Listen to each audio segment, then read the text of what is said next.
Apa itu syukur? Sebentar. Ibu bersyukur punya rumah? Syukur. Ibu bersyukur punya kendaraan? Bersyukur punya keluarga? Ada suami, ada anak-anak, bersyukur?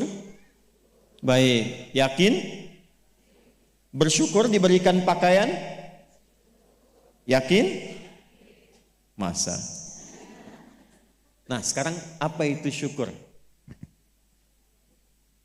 Syukur itu pelan-pelan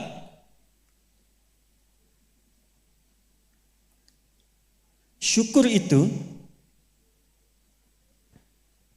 upaya menggunakan semua nikmat yang Allah titipkan, upaya menggunakan semua nikmat yang Allah titipkan sesuai dengan apa yang Allah inginkan, sesuai dengan apa yang Allah inginkan, dalam rangka mendekatkan diri kepada Allah Subhanahu wa taala. Contoh, ibu sekalian, maaf, anak itu titipan dari Allah atau bukan? Yakin? Sekarang pertanyaannya, ibu tahu nggak apa yang Allah inginkan dari anak yang dititipkan itu? Jadi apa? Anak yang saleh. Saking inginnya mendapatkan anak yang saleh, bahkan setiap ibu sejak mengandung itu sudah bermohon kepada Allah. Itu ada di Quran surah ke-7 Al-A'raf di ayat 189 di ujung ayatnya. Ya, Quran surah 7 ayat 189. Falamma taghasyaha hamalat hamlan khafifa famarrat bih. Lihat ke ujung ayatnya. Falamma athqalat da'wallaha rabbahuma la in ataitana salihah lanakunanna minasyakirin. Suami istri itu kalau istrinya tengah mengandung, kemudian menjelang fase-fase kelahiran, sangat berharap dan berdoa mohon pada Allah, semoga anak yang terlahir ini menjadi anak yang soleh. Sepakat bu? Setiap ibu menginginkan anaknya menjadi anak yang soleh. Sepakat? Pertanyaannya, apakah betul kemudian setiap ibu yang sudah Allah titipkan anak dalam kehidupannya betul-betul mensyukuri nikmat titipan itu? Saya tanyakan pada ibu, anak ibu itu disekolahkan di mana? Kenal Allah atau tidak? Diajarkan sholat atau tidak? Diberikan pakaian yang menutup aurat atau tidak? Perhatikan definisi syukur tadi. Menggunakan semua nikmat, upaya menggunakan semua nikmat sesuai dengan apa yang Allah inginkan. Ibu punya anak perempuan, katanya ibu syukuri diberikan itu. Sampai ibu bikin akikah, sampai undang tetangga, sampai selamatan. Tapi setelah dia bahkan menjelang balik, ibu kasih pakaian yang membuka auratnya. Itu bukan syukur namanya. Disekolahkan di tempat yang bahkan dia tidak mengenal Allah. Dikejar sampai di sininya nih. Enggak salah. Dilesin matematika enggak salah, bagus. Les fisika bagus. Les kimia bagus, ikut bimbel bagus. Masuk kampus top bagus, tapi enggak kenal Allah. Di mana syukurnya? Satu, lihat pakaian yang selama ini Allah berikan kepada ibu sebagai titipan, dan itu akan dihisap. Buka lemari pakaiannya, coba cek ada nggak satu bagian pakaian yang belum pernah dipakai untuk ibadah. Coba lihat ketika beli tas mewah, sepatu baru, pakaian baru, sudah pernah dipakai ibadah belum? Jangan-jangan beli tas itu hanya untuk dipakai keundangan saja. Jadi ketika manusia mengundang, beli yang baru. Kenapa ketika Allah yang mengundang 5 kali dalam sehari, bahkan untuk memberikan solusi kehidupan, yang baru itu nggak pernah dipakai? Oh, kenapa pada diam? Satu, berasa ya? Satu. Jadi di titik ini terkadang ada orang yang menuntut dari Allah kenyamanan hidup, ketenangan, kedamaian. Tapi ketika Allah memberikan apa yang diinginkan, tidak menggunakan nikmat itu yang membuat dia damai. Tidak menggunakan titipan itu yang membuat dia tenang dalam kehidupan. Karena itu saya ingin memulai dengan mengajak kita semua, ayo kita lihat lagi apa saja titipan Allah yang telah dititipkan dalam kehidupan ibu dan bapak yang ada di luar saat ini sampai dengan detik ini. Kalau ingin mendapatkan ketenangan di dunianya, ketenangan di alam kuburnya, sampai pulang ke akhirat nanti, maka pastikan berusahalah untuk menjadi golongan yang sedikit itu. Gunakan semua nikmat itu pada hal yang Allah inginkan. Jika itu sudah dilakukan, saya berikan rahasia. Ini antara kita saja. Coba ibu buka surat ketiga. Belakang kedengeran gak? Alhamdulillah. Belakang kedengeran? Tidak. Kok bisa jawab? Surah 3 ayat 35 sampai 37. Quran surah 3 ayat 35 sampai 37. Sudah? إذ قالت امرأة عمران رب إني نذرت لك ما في بطني محررا فتقبل مني إنك أنت السميع العليم. Perhatikan, ini kisah tentang Hannah. Saya hanya akan ambil kisah ibu saja dalam Quran. Hannah itu istrinya Imran alaihi wassalam. Nanti punya saudari namanya Eliasobat. Orang barat menyebutnya Elizabeth. Betul, Elizabeth itu bahasa sananya untuk Eliasobat itu saudarinya Hannah. Nanti nikahnya Elizabeth dengan Nabi Zakaria. Hannah nikahnya dengan Imran. Ketika Hannah mengandung, sepakat suami istri ini ingin mensyukuri nikmat kandungan itu dengan mengharapkan lahirnya anak yang soleh. Maka apa yang terjadi? Untuk mendapatkan soleh itu maka dibuat persiapan. Ini hukum umum, Bu. Ibu kalau misalnya ingin memasukkan anaknya ke sekolah tertentu, kan disiapkan dulu ya dari awal. Ya, sekolahnya di mana, yang dibutuhkan apa, sebelum masuk udah siap-siap. Biayanya berapa, perlengkapannya apa, disiapkan jauh sebelum masuk. Begitu kan ya? Maka Hannah dan suaminya sudah menyiapkan. Nanti kalau anak ini terlahir, disiapkan tempat khusus supaya dia betul-betul menjadi anak yang soleh.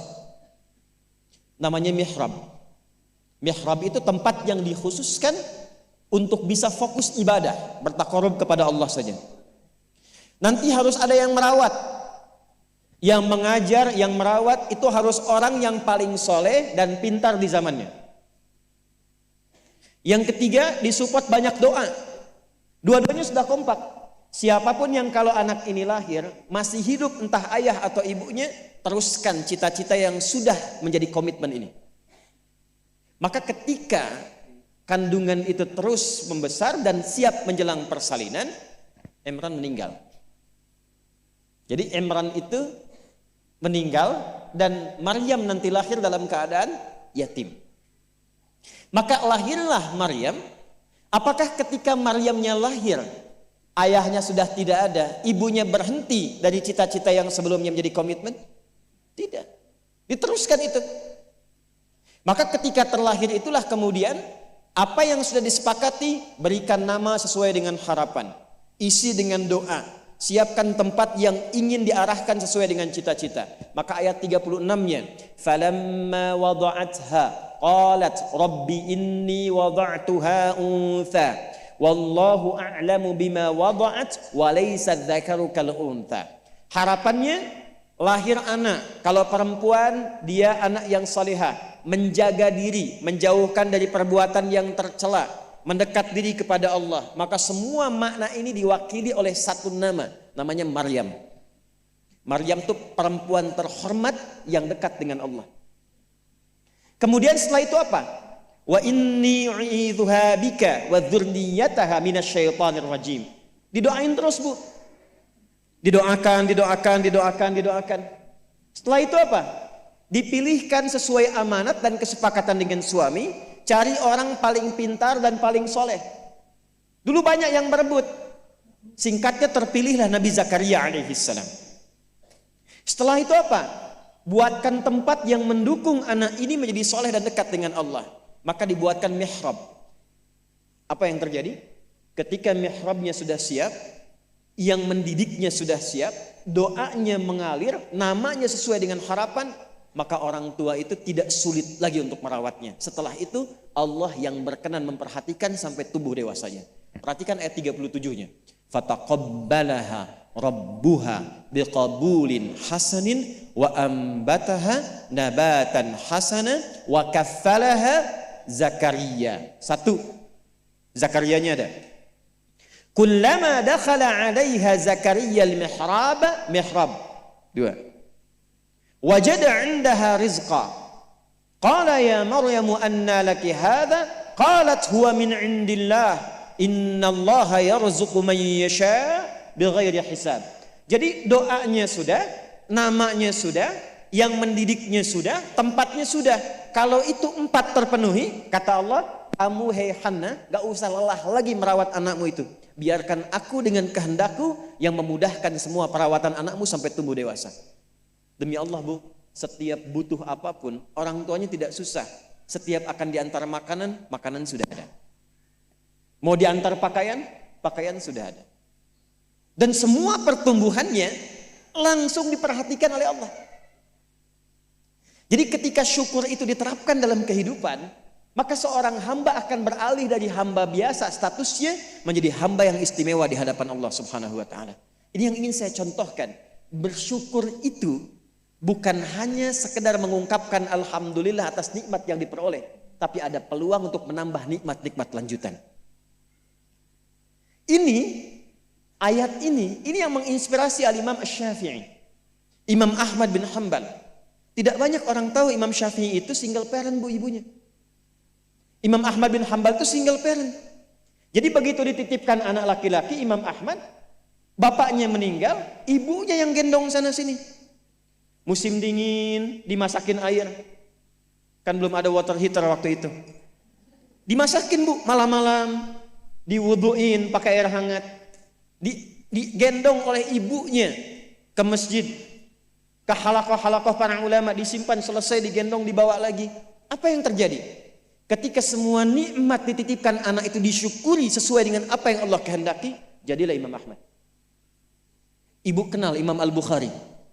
Ayo bilang kenal. Ini juga sama, single parent. Bahkan lebih dahsyat lagi, Imam Al-Bukhari itu saat lahir ayahnya meninggal, usia 2 tahun matanya buta. Dan dokter mengatakan pada masa itu ini buta permanen, gak akan sembuh. Apa yang menjadikan kemudian matanya sembuh sampai jadi orang paling hebat di zamannya dan melahirkan karya besar Sahih Al-Bukhari. Wa qalilun min ibadiyasy syakur. Ibunya. Jadi betul-betul mensyukuri nikmat diberikan seorang anak, dititipkan seorang anak. Jadi nggak pernah lihat Bu. Jangan lihat kata orang, ini anak si fulan, misalnya si fulana ini kurang begini, anak si fulana autis, anak si fulana begini, nggak ada. Nggak ada satu anak pun terlahir yang tidak punya keistimewaan, itu tidak ada. Tanamkan pada hati yang paling dalam. Dalam kondisi apapun Allah menitipkan anak pada ibu, itu ada keistimewaan di dalamnya yang menyempurnakan kebahagiaan dalam rumah tangga. Pernah ada seorang ibu sedih karena begitu terlahir anaknya divonis lumpuh otak, cerebral palsy, lumpuh otak. Saya katakan, belum tentu itu jadi kekurangan. Boleh jadi Allah titipkan satu kelebihan di balik anak itu yang belum terbuka sekarang. Coba bacain Quran terus. Dibacakan Quran, bacain Quran. Begitu anak itu mulai bisa bicara, yang keluar Quran. Begitu dicek oleh seorang ustadz, ternyata anak itu sudah hafal Quran 30 juz. 30 juz. Dan barakah anak itu yang kemudian membawa si ibu jadi keliling-keliling. Haji, umrah, ke satu tempat yang tidak pernah dikunjungi sebelumnya. Bertemu dengan orang hebat yang tidak pernah dibayangkan sebelumnya. Ternyata lewat wasilah anak itu. Disyukur itu membahagiakan. Itulah syukur. Syukur itu dampaknya banyak, Bu. Dia nggak akan tertinggal. Dunia dapat, akhirat juga diraih.